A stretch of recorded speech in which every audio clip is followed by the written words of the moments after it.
breathes there a boy with soul so strong that he's never worn them out by pushing a billy cart. Not Pygmalion likely. A simple contraption comprising little more than a butter box, 4 iron wheels, a couple of axles, a handful of nails, a couple of bolts, and a fistful of Mum's dripping as a lubricant. Tuned to concert pitch, they gathered at Bellevue Hill, Sydney for the big event. It was a case of one decent push and trust to gravity, grease, and good luck. Traffic rules went by the board. Who said the cart on the right has the right of the road?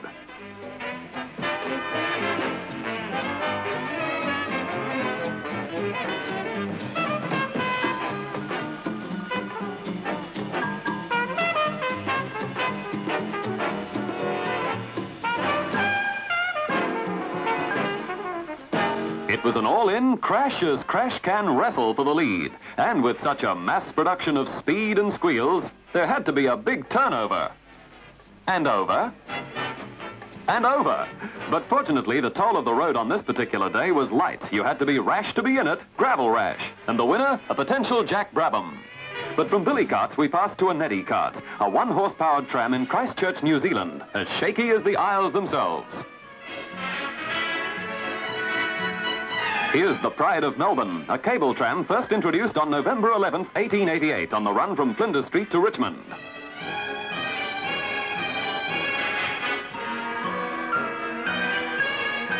But this was a South Australian model of 1933 vintage, successor to horse-drawn types which first cloppity-clopped through Adelaide in 1878. And this is a West Australian brew, the tram, I mean, trundling through Perth, and a new-look Brisbane specimen.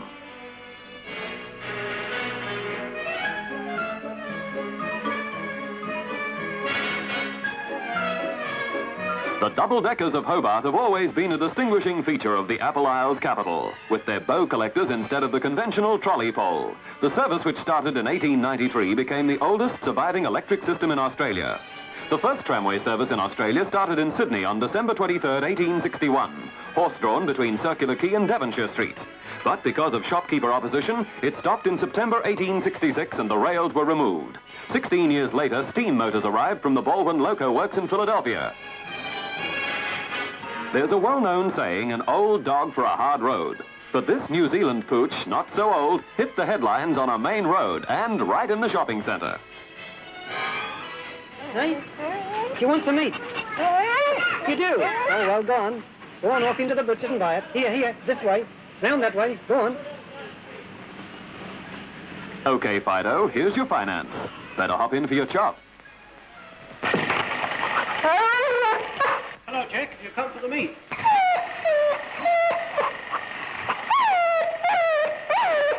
That's nice tender meat, Jack. Take it home like a good boy. What a bargain hunter. 3 pounds of beef for just 10 cents. How about that?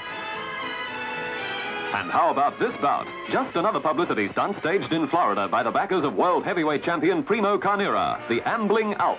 Probably the biggest but worst pugilist ever to wear the heavyweight crown. 6 feet 5 and 19.5 stone.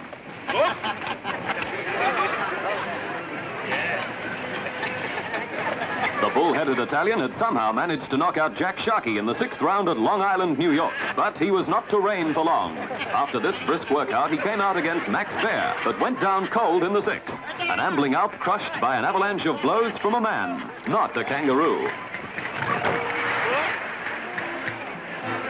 From the farce in Florida, we return to New Zealand to see some genuine contests at Rotorua. Novel canoe races designed to test the skill of the young Maoris. Superb physical specimens equally at home on or in the water. Putting these streamlined watercraft through their paces in sporting spirit, but with a skill handed down by their ancestors who once used such canoes as ships of war.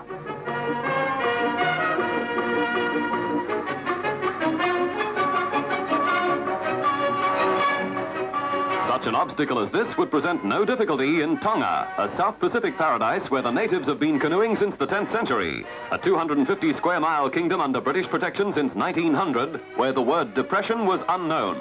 This is how the Premier of the day put it. The worldwide depression has naturally affected us. The price of our primary product, cobra, is very low. During the period when prices were high, we were able to create reserves, and owing to that, we meet the depression with a certain amount of confidence. As far as I know, we are the only country in the world today could boast of having a cash reserve instead of a deficit. Copra may have kept Tonga on an even financial keel, but ever since the discovery of gold in Australia, the precious metal had controlled not only the buying, but also the lending power of the community. And when there was an upsurge in the value of pure gold on world markets, there was a frantic search for heirlooms. £7, 14 and threepence 3 farthings an ounce was the ruling rate, and out came the jewellery, the sovereigns, eagerly snapped up by the gold buyers and quickly transformed into ingots.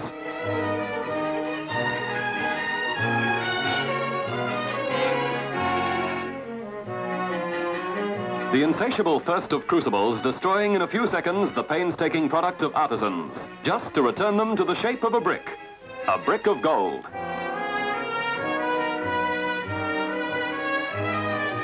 The fever spread throughout the country as young and old, rich and poor joined in this gold rush in reverse.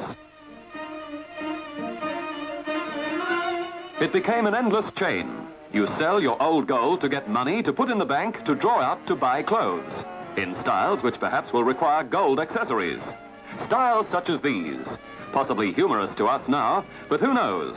There is a cycle of fashion, and these basic designs of 1933 might be just around the corner.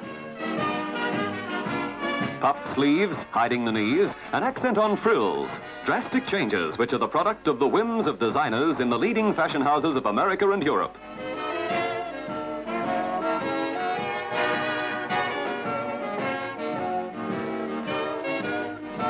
But who would have the temerity to suggest there could ever be a swing back to the beach styles of the 30s?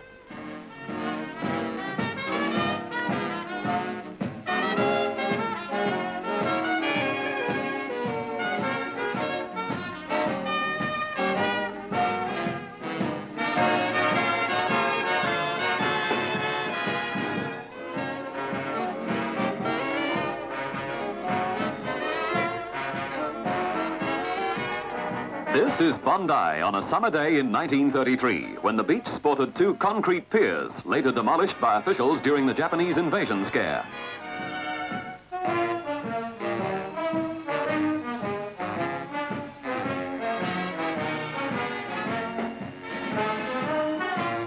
I say, look at those chaps strolling along the prom in suits. Good show. It was a year when women took to pants and men couldn't wear those vulgar swimming trunks. But whereas the styles altered drastically, the rock pool remained the same. And maybe you were one of these tiny tots in 33.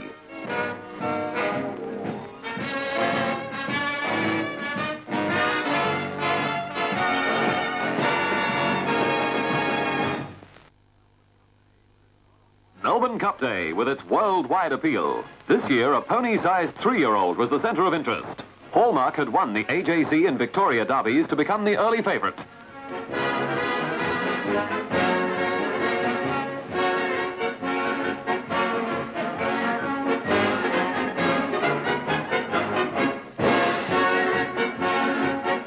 Because of an injured hoof, Hallmark was a doubtful starter until 2 hours before race time.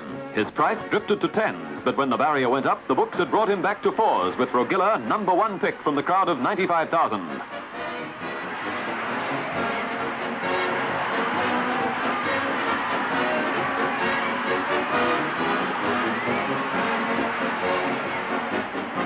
With 2 furlongs to go, the Caulfield Cup winner, Gain Carrington, was slightly ahead of Flail, with Topical, Hallmark and Pretzel handy. A furlong from home, Hallmark was on even terms with Gain Carrington. Driven hard by young Sydney apprentice J. O'Sullivan, Hallmark, with his injured hoof opened and bleeding, gamely hung on to beat the veteran Shadow King by a head, with Gain Carrington and Topical dead heating for third, another head away. Poor old Shadow King, his 4th Cup placing without a win. One of the most grueling finishes in the long history of the Melbourne Cup. Another equine hero with greater claims to fame, Walla Walla, whom experts even today claim was the greatest pacer ever seen in Australia. Bred, owned, trained and driven by Les Martin, Walla Walla mowed down fields in Australia and New Zealand from fantastically long backmarks. In a 2-mile race at Goulburn from 288 yards behind, he was beaten only by a head, but set a new Australian record. In New Zealand, Walla Walla set a world record for a standing start mile of 2, 4 and a 5th. This amazing pacer was returned to the stud near Goulburn, where he died at the age of 29.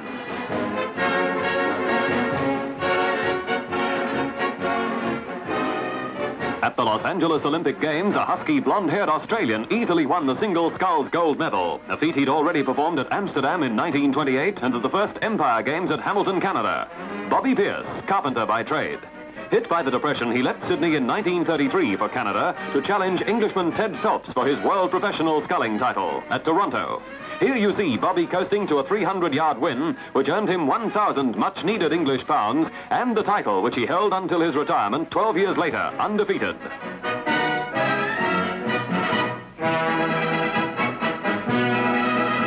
Yes, it was the year for tall, fair-haired Australians. Dominating the local tennis scene, Jack Crawford won his third consecutive Australian singles title, then took the French championship. Next step, Wimbledon, where we see the graceful master of backline play beating the American champion Ellsworth Vines to win the coveted World Amateur title.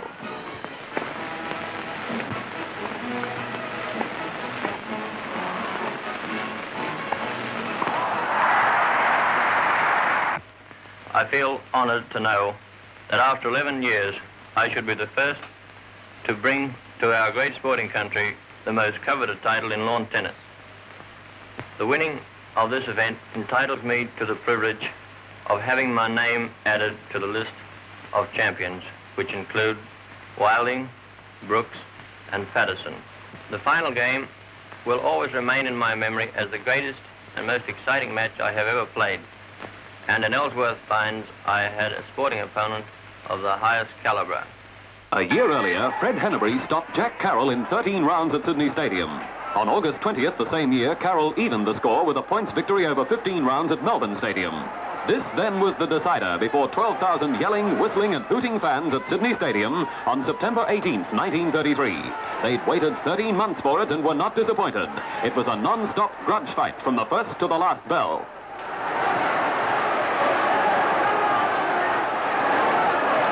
Jack Carroll, the lightning-fast boxer clinging to his Australian welterweight title taken from Billy Jones 7 months previously. Carroll went on to outpoint the brilliant American Todd Morgan twice, to stop Ron Richards in 13 rounds, and cap a great career by outpointing world-rated Beth Van Claveren before 18,000 at Sydney Sports Ground. Henneberry went up to the middleweight division to meet Ron Richards 10 times in 8 years, Richards winning 6 bouts, Henneberry 3, and 1 battle drawn. In this contest, it was a points decision for Carroll.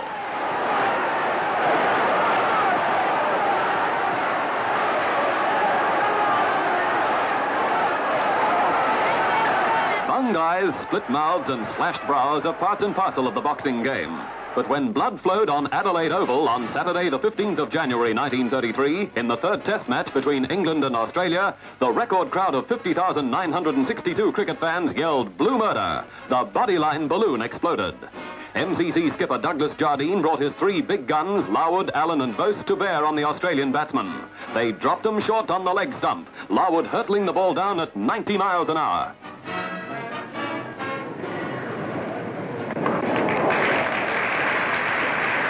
Stan McCabe tried to knock the leg slip field back, but failed.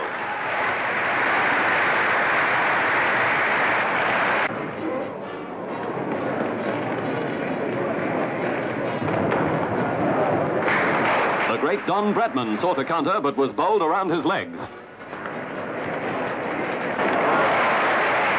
It was hit or get hit, and Australia's captain, Billy Woodfull, got hit.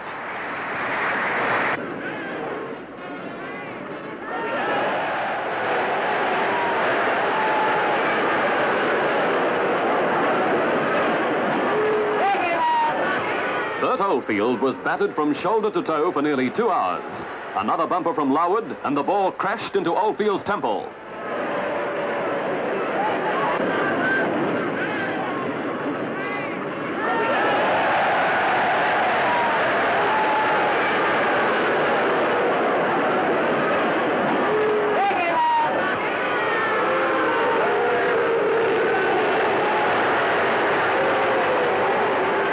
Fuming Woodfull helped him from the field. The scoreboard showing Oldfield retired hurt, 41. What Woodfull said to English manager Plum Warner in the dressing room that evening has never been revealed. But Jardine stood firm. England won this and the next test to regain the Ashes lost at the Oval in 1930.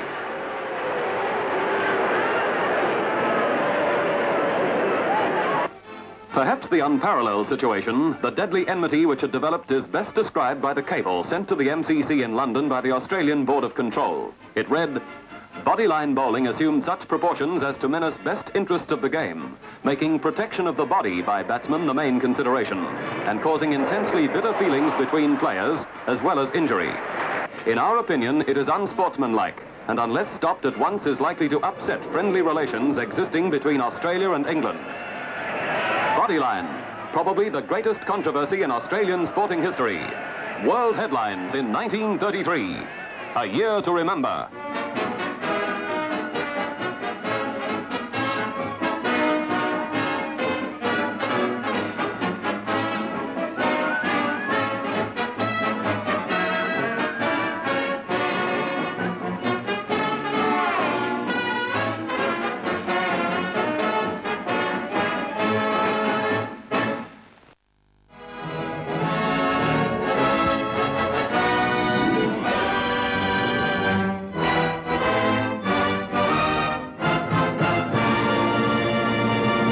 George V, an austere, reserved monarch, constantly proclaimed and stimulated a strong concept of empire. Together with Queen Mary, they coloured and intensified our fealty to the crown. A strict disciplinarian, he subjected his 4 sons to a thorough grooming for their roles as princes and ambassadors. A popular Prince of Wales, Edward had visited Australia in 1920 with his close friend Lord Louis Mountbatten. The Duke of York had been in Canberra to open Parliament House in 1927. The Duke of Kent, engaged to Princess Marina of Greece, had been selected originally to open the Melbourne Centenary. But after his exhausting tour of South Africa, the King substituted his 3rd son, the Duke of Gloucester, Prince Henry William Frederick Albert, who received his dukedom on his 28th birthday in 1928, a dukedom that had been extinct for nearly 100 years. After a spectacular welcome in Fremantle and Perth, he crossed the 600-mile Nullarbor Plain by train. The Duke, a fine horseman, seized the opportunity to view from the saddle the primitive ceremonies and to meet hundreds of full-blooded, true Australians.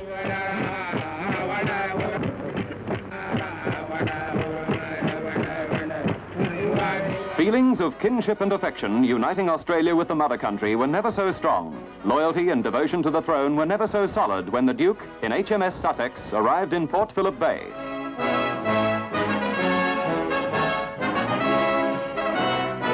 At Port Melbourne, our first Australian-born Governor-General, Sir Isaac Isaacs, together with Lord Huntingfield, Governor of Victoria, greeted His Royal Highness, dressed in the unique and colourful uniform of the Royal Hussars.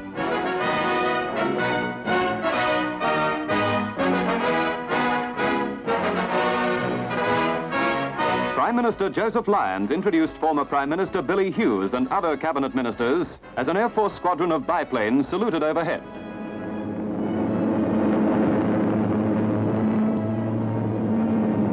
The populace of the colourfully decorated southern capital crammed the wide streets and avenues to pay homage with pomp and pageantry to their royal guest. A tremendous, spontaneous display by more than 200,000 Melbourne patriots.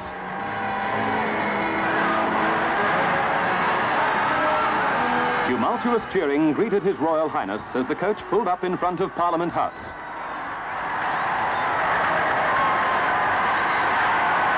Ardent Victorians craning their necks for a glimpse of Gloucester.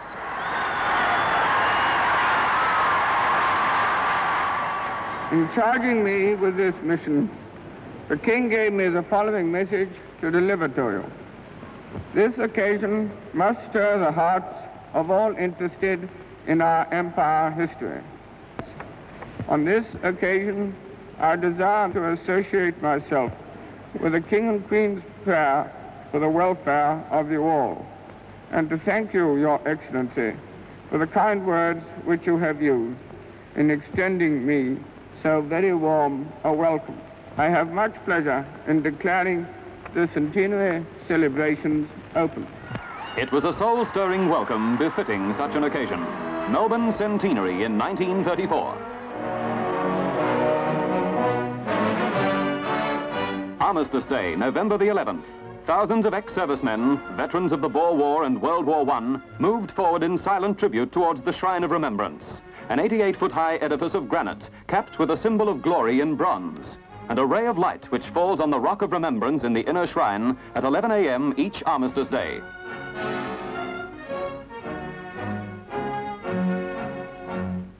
A reverent crowd, hushed and at times tearful, watched His Royal Highness perform the solemn ceremony of dedication.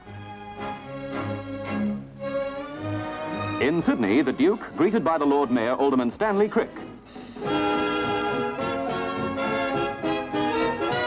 He was greatly impressed by the procession of floats, many carrying a bevy of beauties set in a background of flowers.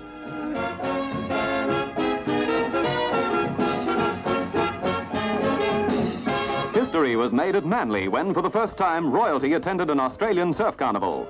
More than 40,000 watched 25 teams compete in the march past. The Duke described one standard bearer as the finest specimen of bronzed manhood he had ever seen, and surf life-saving officials were kept busy answering his eager questions. Highlight was the open surf race with more than 70 competitors.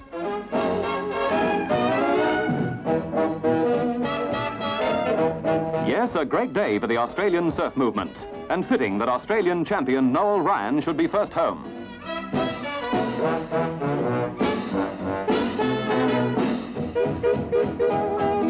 Moving up through New South Wales, the Duke was treated to an afternoon's entertainment at Tamworth, a bushman's carnival. He was a keen and most competent judge of horsemanship, the best polo player in the royal family, and the first of King George's sons to win a point-to-point race at Aldershot in 1921.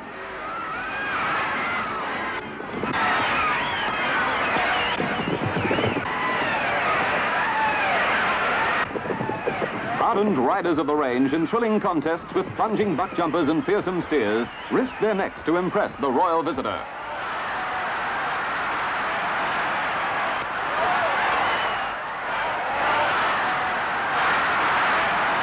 Learn to Swim Week opened in Melbourne with yet another huge crowd at the focal point, Prince's Bridge. Here, a spectacular display by the Victorian Diving Troupe, a flock of human swallows plunging more than 50 feet into the River Yarra.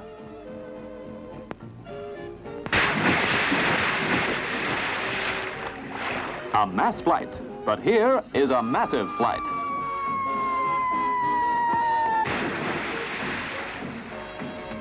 And again. Only 19 athletes represented Australia in London when 16 nations competed in the Empire Games. Olympian Duncan Gray won the cycling time trial. Jack Metcalf set new figures, 51 3.5 inches in the hop, step and jump. That evergreen swimmer Noel Ryan won the 1500 and 400 meters in times that schoolgirls swim today. But smiling Noel was the Empire tops in his day.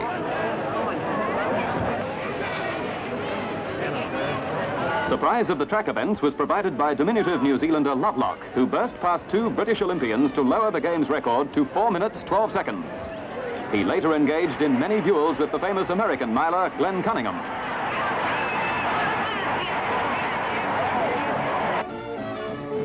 In London, the touring Australian 11 was greeted by Prime Minister Ramsay MacDonald. Captain Bill Woodfull replied on behalf of the team. 4 years ago, I had the privilege and the honor of answering to the toast in a similar function. And on that occasion, spread round the tables, there were a number of ashtrays. Inscribed upon the ashtrays, "We come for the ashes." About a fortnight after that function, the Journalists Institute, I understand, received a bill for 52 ashtrays. Ladies and gentlemen, there were only about 18 Australians in the party.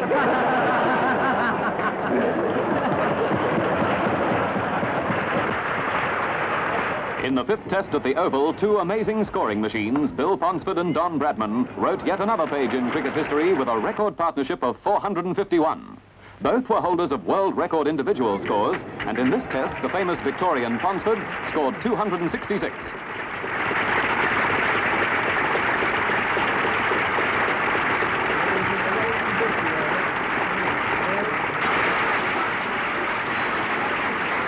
Flemington Racecourse was a bog as the Duke of Gloucester watched his first Melbourne Cup. Top weight with 9 stone 10 was the brilliant Peter Pan, winner of the Cup 2 years previously as a 3-year-old. Piloted by Darby Munro, the gallant horse rated only a 14-to-1 chance, staged a paralyzing run to confound the critics and win easily from the outsiders La Cherie and La Trobe. It was the muddiest cup track since 1882, and Peter Pan became the first horse to equal the long-standing record of Archer, who won the first two cups in 1861 and 1862.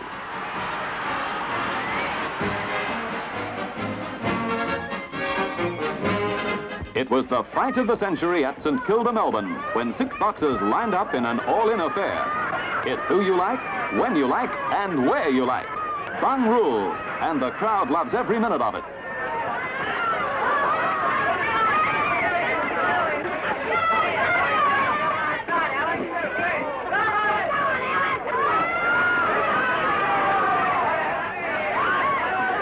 The ref had a thankless task. He even dragged the fallen from the ring, and the fans roared in unison as the battle carried on.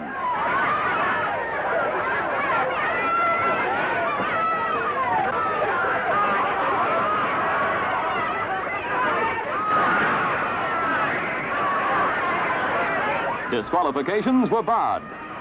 It was no crime to even clock the ref.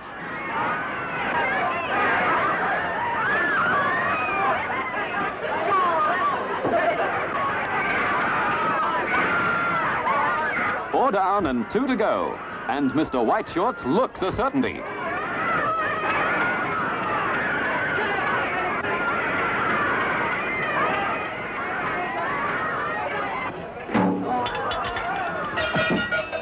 Sydney and Melbourne are buffeted by cyclonic wind and pelting rain. In Sydney, it was coats, umbrellas and galoshes for 9 weeks, especially for the unfortunate outdoor workers.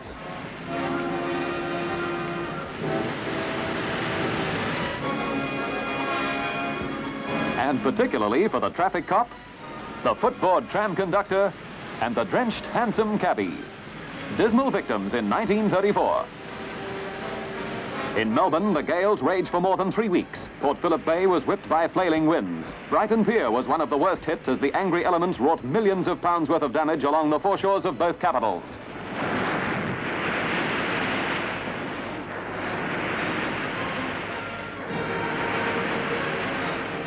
In Port Adelaide, German-built four-masters loaded wheat. Mighty square riggers of 3,000 tons, they engaged in the annual grain race from Australia to Europe during the off period of their tea-carrying runs from the east. For nearly 20 years, the majestic Palmyra created widespread interest every time she entered Australian waters. As a training ship for German sea cadets, on September the 7th, 1957, this famous windjammer, which had stormed around Cape Horn for 50 years, capsized and sank in an Atlantic gale, losing all but 6 of her crew of 93. Then the Australian ship-conscious public was shocked when the Morro Castle, with 318 passengers, was gutted by fire. 134 of the passengers and crew died. At a time when luxury liners were the only recognized form of travel, it was a story of tragic errors, negligence, incompetence, cowardice and courage, and above all, mystery. The chief radio officer, Rogers, had a criminal record dating back 20 years for arson and theft, a central figure in one of the most baffling and enduring sea mysteries of all time.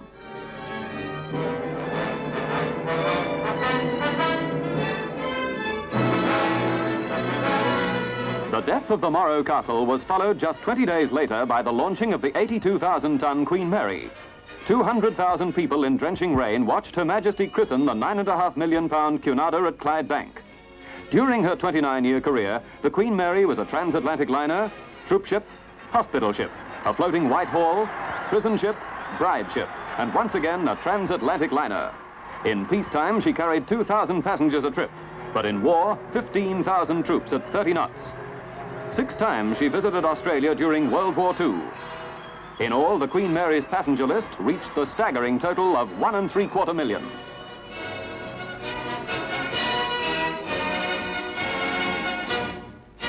The island of hidden fires. White Island, 38 miles off the New Zealand coast, belches sulfur and chlorine gas. One eruption wiping out a mining colony. Since then, the natural resources still remain unharnessed. On Bradley's Head, Sydney, the tripod mast of the first HMAS Sydney was dedicated to the memory of sailors who lost their lives in Australia's first naval action against the German cruiser Emden. On goodwill visits for the Melbourne centenary came visiting warships. Among those, the German cruiser Karlsruhe, here seen in the Brisbane River displaying for the first time the Nazi swastika, and the crew's pet leopard. The United States was also represented by the modern American warship USS Astoria. We have the duty today. We'll be ashore tomorrow to give the girls a treat. It's a good job our fleet left this harbor yesterday, otherwise you wouldn't get a chance. From Japan, our ally of World War I, came an unusual touch with a sailor's mouth organ band.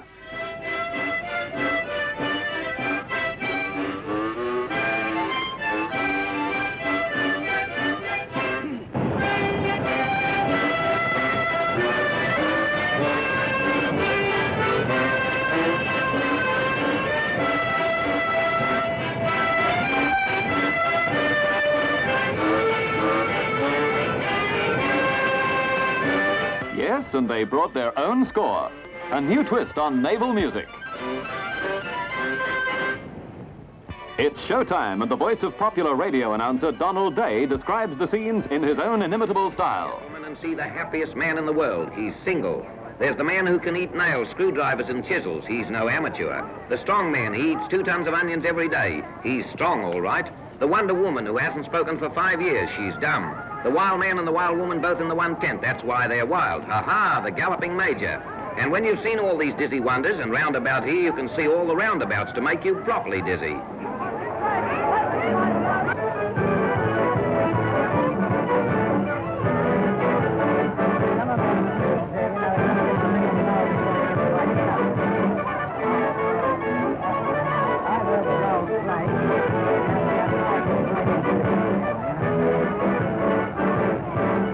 Big guns and cannon fodder, human projectiles in a circus tent, another novelty for 1934.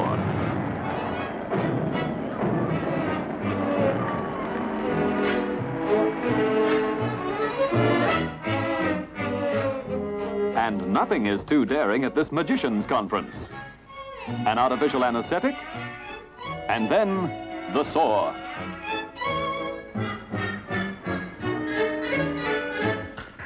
An appreciative audience.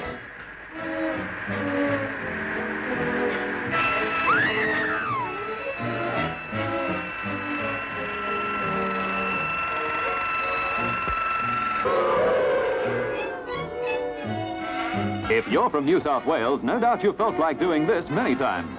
New York's Mayor LaGuardia branded poker machines as one-armed bandits. He directed many raids on gambling dens and ordered the destruction of the machines, the wheels of which carried oranges, lemons, plums and cherries. But no kangaroos, the jackpot symbol on the Australian bandits. And talking of kangaroos, here are the real things, the 2-armed bandits of the outback. In 1934, kangaroo hunting had progressed beyond the realms of sport. It was now a business, a necessary business. For the population of the marsupials had rocketed to a tremendous proportion. The men of the land could no longer stand by and see their fences wrecked, crops and pastures ravaged. The hunt was grim and determined. Only a selected few are caged for shipment to zoos.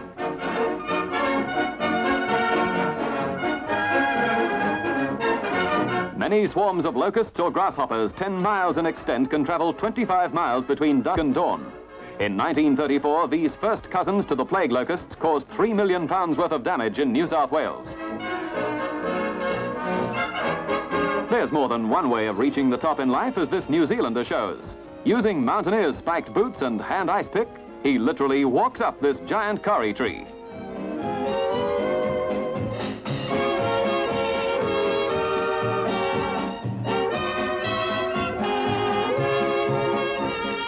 A relative of Sir Edmund Hillary?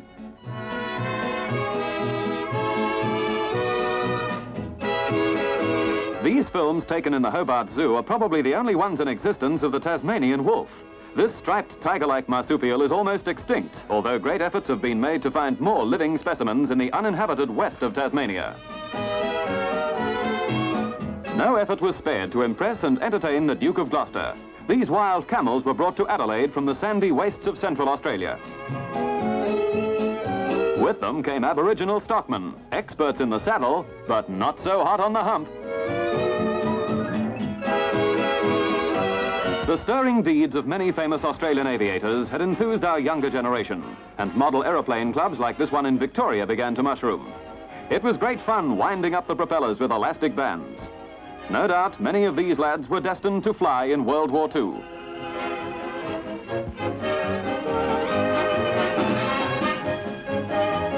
Yes, this was a year for aviation of extraordinary advances in aircraft design. In Melbourne, the first autogyro was demonstrated, a strange contraption but destined for a short life, for on its heels quickly came the helicopter.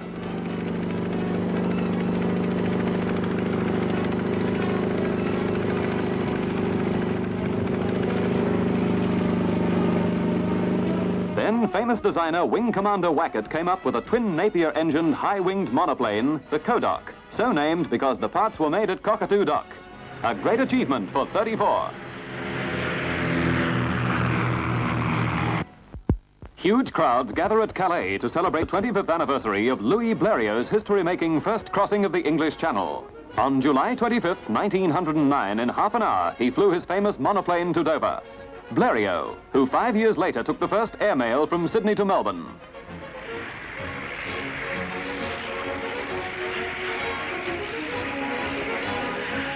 After studying piano and singing in London for 4 years, Auckland-born Jean Batten, a 24-year-old qualified pilot, decided to fly home solo to New Zealand. She bought a 1929 Gypsy Moth, once owned by the Prince of Wales. The gallant young aviatrix reached Darwin in 15 days, beating Amy Johnson's record by 4.5 days. But the aviation highlight of the year was the England-Australia Air Race, sponsored by Melbourne millionaire chocolate maker McPherson Robertson. Now, in the speed race, the first prize is £10,000 and this gold cup, value £650. And I hope when the race is ended that I will have the pleasure of presenting this cup to the winner, who may be a Britisher and a British plane. Nearly 70 entries poured in from 11 countries, but when the barrier went up in Suffolk, England, only 20 aircraft took off. Captain Parmentier and his co-pilot Mole were the Dutch entries representing KLM. Their aeroplane was a Douglas DC-2. Amy Johnson, now married, flew with her husband Jimmy Mollison, both established veterans of the England-Australia air route.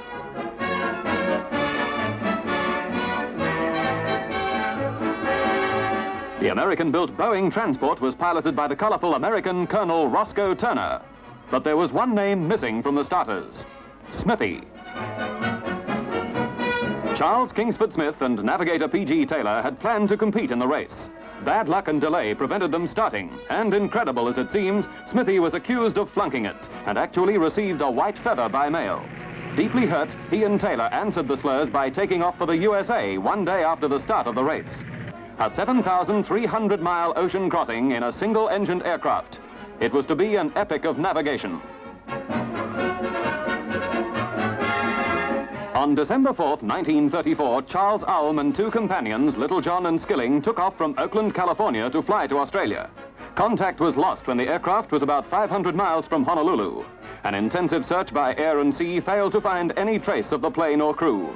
And these are the last pictures ever taken of Australia's famous flyer, Smithy's colleague, Ulm, a gallant author of many pages of aviation history, who, like so many other Australians, gave his life in the never-ending conquest of the air. Thousands of eyes strained upward from Flemington Racecourse, Melbourne at 3:30 p.m. on the afternoon of October 23rd. Suddenly, a thunderous roar burst from the watchers. Out of the clouds darted a plane.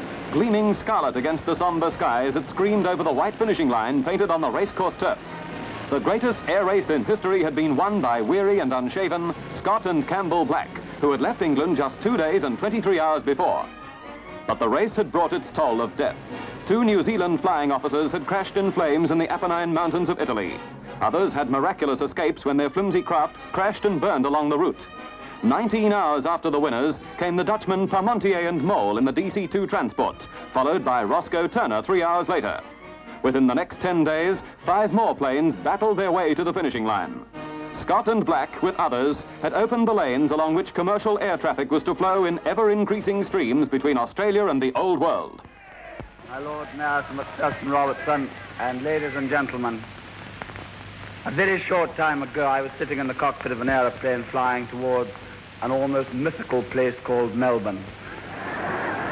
It had seemed to us that we started about 5 centuries ago, and at Melbourne, as soon as we caught up 1 mile, we receded 2. So that made our journey very much longer than we had previously supposed. Particularly does it seem remarkable that only 2 hours ago one was in such a mental state, and now one's in a very different mental state, terribly embarrassed by your enthusiasm, and yet very gracious to you indeed for being so kind and welcoming us here this afternoon. Actually, quite true, I wouldn't know that I was here, only somebody gave me a paper and I see that my name is in it. And, of course, as we all know, the press never lies. So, even after 30 years, the England-Australia air race, to celebrate the centenary of Melbourne, remains the toughest and most famous contest in the annals of aviation. A saga of the air, written in 1934. A year to remember.